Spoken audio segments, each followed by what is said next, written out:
नमस्कार दोस्तों, आज मैं आपके लिए विषय हिंदी के संज्ञा टॉपिक है, उसके ऊपर चर्चा करेंगे। सभी भर्तियों के लिए उपयोगी भी है, छोटी कक्षाओं से लेकर बड़ी कक्षाओं तक भी उपयोगी है। संज्ञा है, इसके बारे में हम देखें तो संज्ञा का मतलब होता है नाम। इस दुनिया में कोई भी प्राणी है, कोई भी वस्तु है, चाहे कुछ भी है या व्यक्ति है, उनका कुछ भी नाम है वो संज्ञा है।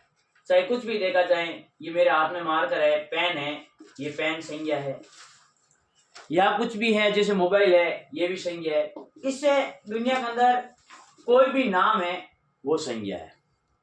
तो संज्ञा क्या है, इनके बारे में अभी हम चर्चा करते हैं। तो संज्ञा किसी व्यक्ति, वस्तु, स्थान, भाव, गुण, दोष, दशा आदि है वो संज्ञा है। सबसे पहले बात आपको ध्यान में रखना है, संज्ञा है होती क्या है। तो सबसे इंपॉर्टेंट बात यह है, संज्ञा एक विकारी शब्द है। संज्ञा है वो विकारी शब्द है, ये आप ध्यान रखोगे। छोटा सवाल पूछा जाए संज्ञा क्या है, तो आपका जवाब होना चाहिए संज्ञा विकारी शब्द है। और ये शायद आपको पता भी है, जो लिंग वचन कारक काल के आधार पर, लिंग वचन कारक काल के आधार पर परिवर्तन हो, आधार पर परिवर्तन, बदलाव, परिवर्तन यानी बदलाव, और जिन शब्दों में लिंग वचन कारक काल के आधार पर परिवर्तन होगा वो विकारी शब्द होगा। तो संज्ञा कौन सा शब्द है, विकारी शब्द है। तो संज्ञा कहते हैं किसे हैं, परिभाषा, संज्ञा की परिभाषा ध्यान रखना। किसी भी व्यक्ति, वस्तु, स्थान, भाव, गुण, दोष, दशा आदि के नाम को संज्ञा कहते हैं। ध्यान रखोगे भाई कि कोई भी आदमी का नाम है, वस्तु का नाम है, स्थान का नाम है, आदमी है, उनके भाव बताए जाए, गुण बताए जाएं, दोष बताए जाएं, दशा बताए जाएं, वो संज्ञा है। जैसे रमेश एक आदमी का नाम है तो रमेश व्यक्ति का नाम है, तो ये एक संज्ञा शब्द है। किसी वस्तु का नाम है, जैसे मान लीजिए पुस्तक, ये किसी वस्तु का नाम है तो ये एक संज्ञा है। यदि किसी स्थान का नाम है, जैसे जोधपुर, किसी शहर का नाम है तो ये संज्ञा है। किसी के भाव बताया जाए, जैसे मान लीजिए कोई ईमानदार है तो ये ईमानदार उनकी संज्ञा है। गुण बताया जाए, दोष बताया जाए, दशा बताई जाए, तो ये सारी बातें हैं वो संज्ञा के अधीन आती है। अर्थात इस दुनिया में कोई भी नाम है, कोई भी है, वो सारी संज्ञा है। अब हम देखते हैं संज्ञा है इनके प्रकार। तो यहां तक आपने ध्यान रखा होगा। देखिए, संज्ञा जिसका अर्थ होता है नाम, इस दुनिया में कोई भी है वस्तु वो नाम के बगैर नहीं है, तो संज्ञा सभी वस्तुएं हैं। संज्ञा एक विकारी शब्द है, ये भी आपको पता है। और कहते किसे हैं कि व्यक्ति, वस्तु, स्थान, भाव, गुण, दोष, दशा आदि के जो भी नाम है वो है संज्ञा। अब हम आगे चर्चा कर रहे हैं संज्ञा के प्रकार। संज्ञा के प्रकार यहां तक आपने लिखा है तो लिख लीजिए या स्क्रीनशॉट लीजिए। आगे हम देखते हैं प्रकार। तो संज्ञा के प्रकार, संज्ञा के प्रकार है वो आपने मुख्य रूप से 3 प्रकार पढ़े होंगे। संज्ञा है उनके मुख्य रूप से 3 प्रकार है। संज्ञा के 3 प्रकार होते हैं या है, संज्ञा के मुख्य रूप से 3 प्रकार होते हैं। आपने देखा होगा और पढ़े भी हो। व्यक्तिवाचक संज्ञा, व्यक्तिवाचक संज्ञा, अगली आपने देखी होगी जातिवाचक संज्ञा, जिनके 2 प्रकार भी आप पढ़ोगे, द्रव्यवाचक और समूहवाचक। और 3 नंबर भाववाचक भाववाचक संज्ञा, व्यक्तिवाचक, जातिवाचक और भाववाचक संज्ञा। तो संज्ञा है उनके 3 प्रकार है, व्यक्ति, जाति और भाव। व्यक्ति, जाति और भाव। अब देखिए हम अगला टॉपिक लगाते हैं, व्यक्तिवाचक संज्ञा। व्यक्तिवाचक संज्ञा लगाइए टॉपिक, व्यक्तिवाचक संज्ञा।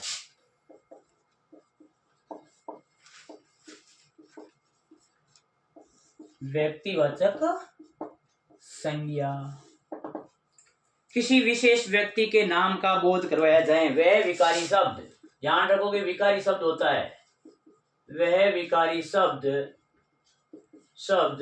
जो किसी व्यक्ति विशेष के नाम का बोध करवाएं, व्यक्ति विशेष नाम का बोध करवाएं वह व्यक्तिवाचक संज्ञा होती है। बोध करवाएं वह व्यक्तिवाचक संज्ञा होती है, वह व्यक्तिवाचक संज्ञा होती है। किसी व्यक्ति विशेष के नाम का बोध करवाएं वो व्यक्तिवाचक संज्ञा होगी भाई। अब देखिए जैसे मान लीजिए किसी व्यक्ति का नाम है, जैसे मान लीजिए राम, एक इंसान का नाम है सीता, जैसे किसी सिटी का नाम है जोधपुर, किसी का भी कोई भी नाम है वो व्यक्तिवाचक संज्ञा होगी। अब देखिए कोई भी वस्तु है, जैसे मान लीजिए कोई पालतू जानवर है और उस पालतू जानवर का भी यदि घर पर कोई नाम दे रखा है तो उस पालतू जानवर का भी नाम है वो भी व्यक्तिवाचक संज्ञा होगी। जैसे मान लीजिए किसी के कुत्ता है और उसका नाम दे रखा है टॉमी, तो टॉमी कुत्ता व्यक्तिवाचक संज्ञा होगी। और जैसे मान लीजिए महाराणा प्रताप का घोड़ा था जिसका नाम था चेतक, तो ये चेतक घोड़ा है, ये भी व्यक्तिवाचक संज्ञा होगी। यानी कि किसी भी व्यक्ति विशेष के नाम का बोध करवाया जाए वो व्यक्तिवाचक संज्ञा होगी। जैसे मिठाई है, कोई भी मिठाई आप खरीदते हो और उस मिठाई का यदि नाम है, जैसे मान लीजिए जलेबी, तो ये एक मिठाई का नाम है, तो नाम होगा वो भी कौन सी होगी, व्यक्तिवाचक संज्ञा। तो किसी, ये हम कह सकते हैं किसी व्यक्ति विशेष एक नाम के द्वारा पुकारा जाए। महत्वपूर्ण बात यह है कि किसी को एक ही नाम से पुकारा जाए तो वो व्यक्तिवाचक संज्ञा होगी, किसी हो चाहे कोई भी हो। जैसे मान लीजिए कोई नदियों के नाम है, जैसे गंगा नदी, तो ये नदी का नाम है, तो ये नदी का नाम है तो वो व्यक्तिवाचक संज्ञा होगी। तो यानी जिसको एक विशेष नाम से पुकारा जाए, जैसे कोई पर्वतों के नाम है, जैसे हिमालय पर्वत, तो ये पर्वत का नाम है, हिमालय है, ये भी व्यक्तिवाचक संज्ञा होगी। तो व्यक्ति विशेष का कोई भी नाम हो जिसे इसके हम कह सकते हैं सिंपल भाषा में कि किसी को एक ही नाम से पुकारा जाए, और जिसे एक ही नाम से पुकारा जाएगा वो व्यक्तिवाचक संज्ञा होगी। अब हम देखिए कुछ ऐसी बातें हैं जो मान लीजिए स्थान का नाम आपको ध्यान रखना है कि किन के नामों का आपको ध्यान रखोगे कि कोई पुरुष का नाम है, पुरुष का नाम, ये बातें ध्यान रखोगे। महिला का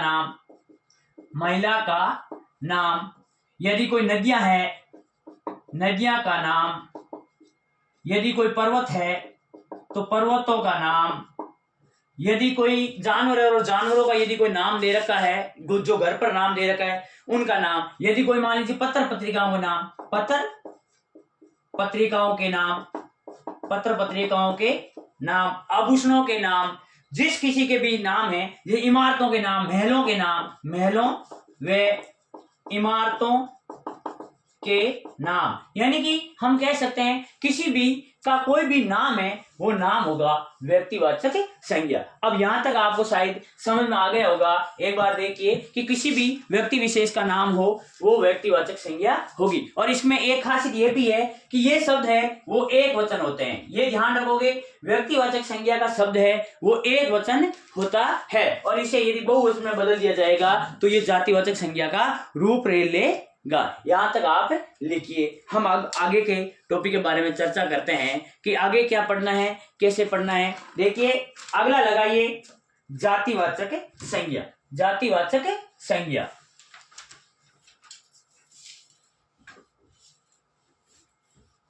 देखिए जातिवाचक संज्ञा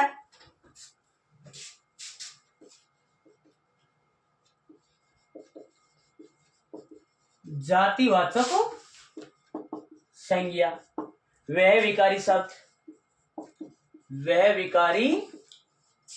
शब्द जो किसी भी जाति का बोध करवाएं उसे जातिवाचक संज्ञा कहते हैं। कोई भी जाति है, या हम कह सकते हैं सामान्य भाषा में कि कोई भी बड़ा समूह है और उस पूरे समूह को एक ही नाम से पुकार लिया जाए। जैसे कक्षा में बैठे हुए विद्यार्थियों का समूह है तो ये विद्यार्थी शब्द है, इसमें जातिवाचक है। और जैसे मान लीजिए लड़कों का समूह है और उन लड़कों में से लड़का किसी का व्यक्ति विशेष नाम नहीं है, जाति में से संबोधित किया जा रहा है, अर्थात हम कह सकते हैं कि जिसे समूह में हो और एक नाम से संबोधित किया जाए वहां होगी भाई जातिवाचक संज्ञा कि समूह के अंदर हो। जैसे नदी, बाजार, शहर, लड़की, तो ये संज्ञा होती है, वो जातिवाचक संज्ञा होती है। अब हम देखते हैं कि कोई व्यवसाय है हमारे पास, जैसे कोई अध्यापक का काम कर रहा है तो अध्यापक पद नाम है। जैसे पद नाम है उनका प्रधानाचार्य। और जो कोई भी व्यवसाय है हम कह सकते हैं व्यवसाय, और व्यवसाय है वो ही होगा, वो है जातिवाचक संज्ञा। रिश्ते हैं, परिवार है, माता पिता है, ये सारे पहनावा है। जैसे धोती कुर्ता, तो ये पहनावा है, ये भी आएगा जातिवाचक संज्ञा में। अब हम आगे देखते हैं आपकी अगली भाववाचक संज्ञा। तो इसका भी आप ध्यान रखना, नोट विशेष बात ये ध्यान रखना है, जो समूह में हो उसे एक ही नाम से पुकारा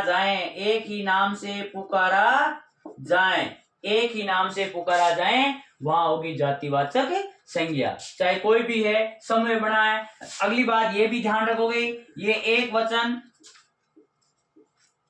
व बहुवचन दोनों रूपों में होता है। यानी जातिवाचक संज्ञा है वो एक वचन और बहुवचन दोनों रूपों में आपको मिल जाएगी, दोनों रूपों में। यानी एक वचन का भी शब्द हो सकता है और बहुवचन का भी शब्द हो सकता है।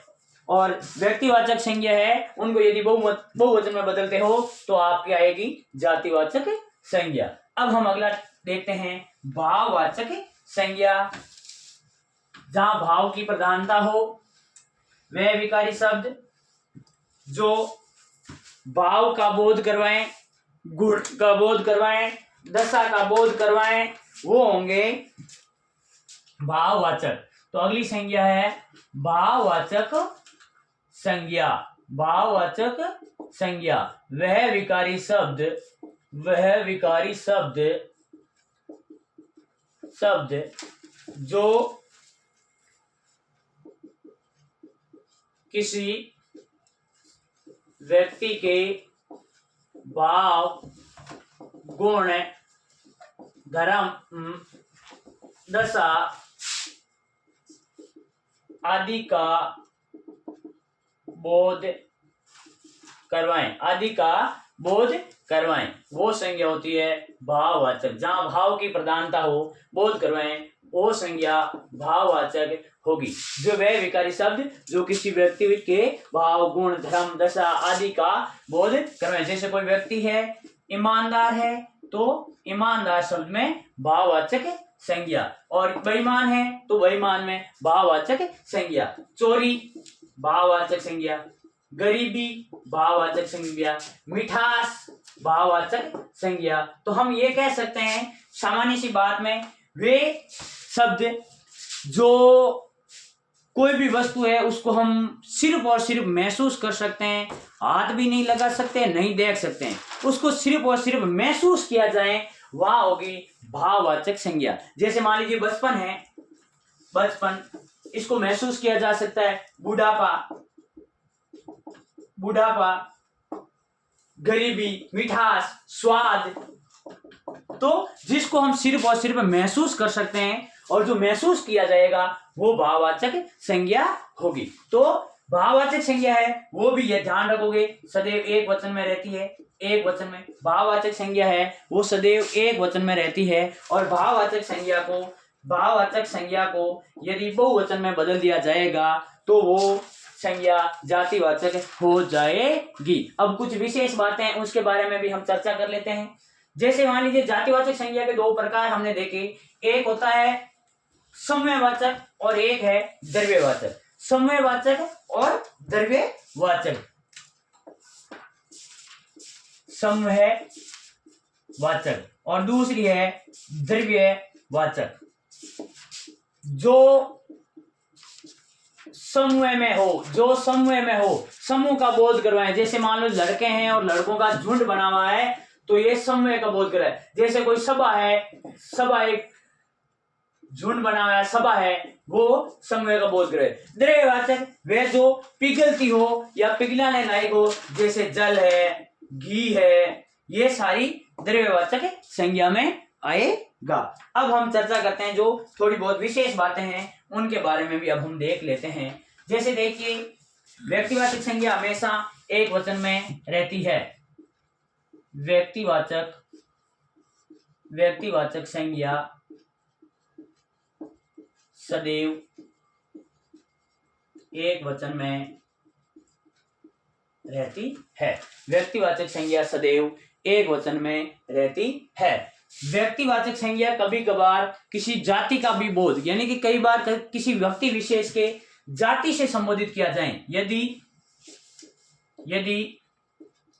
किसी व्यक्ति विशेष को जाति से पुकारा जाए तो भी व्यक्तिवाचक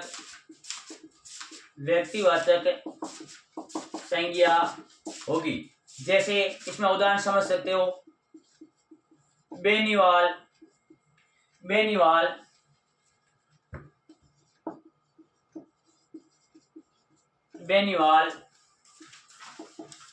आज के नेताओं का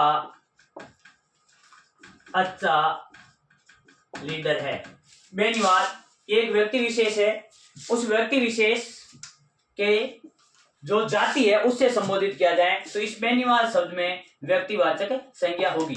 जैसे मान लीजिए सैनी जी अच्छे अध्यापक है, तो यहाँ सैनी जी जाति है लेकिन किसी अच्छे व्यक्ति विशेष के नाम से पुकारा जा रहे हैं, तो यहाँ पर भी ध्यान रखोगे कि कोई भी है व्यक्ति विशेष है और उसे जाति से संबोधित किया जाए तो वहां पर व्यक्तिवाचक संज्ञा होगी जो सदैव एक वचन में रहती है। और यदि इसे व्यक्तिवाचक संज्ञा को बहुवचन में बदल दिया जाए तो वह जातिवाचक संज्ञा हो जाएगी। अगला ध्यान रखो जातिवाचक संज्ञा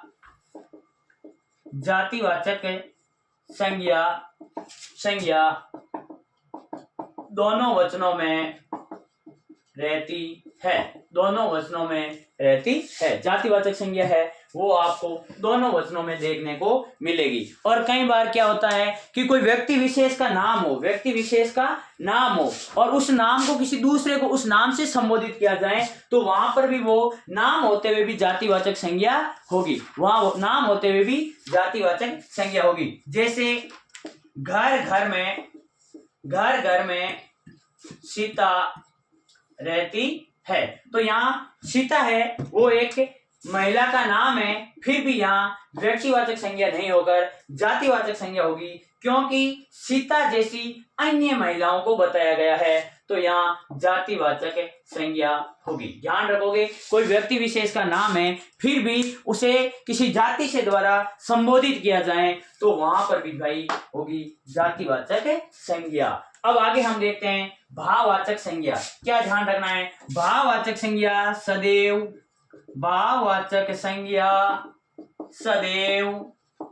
एक वचन में रहती है। भाववाचक संज्ञा सदैव एक वचन में रहती है। यदि इसे बहुवचन में बदल दिया जाए, बहुवचन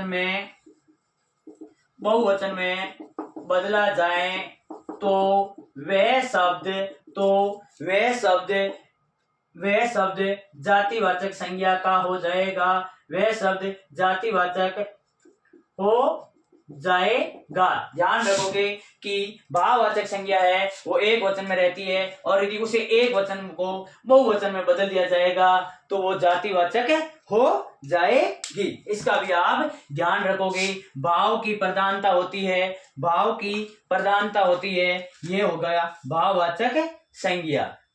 इसी के साथ अगली क्लास हम लेकर आएंगे। कल आगे के टॉपिक पर चर्चा करेंगे। Thank you.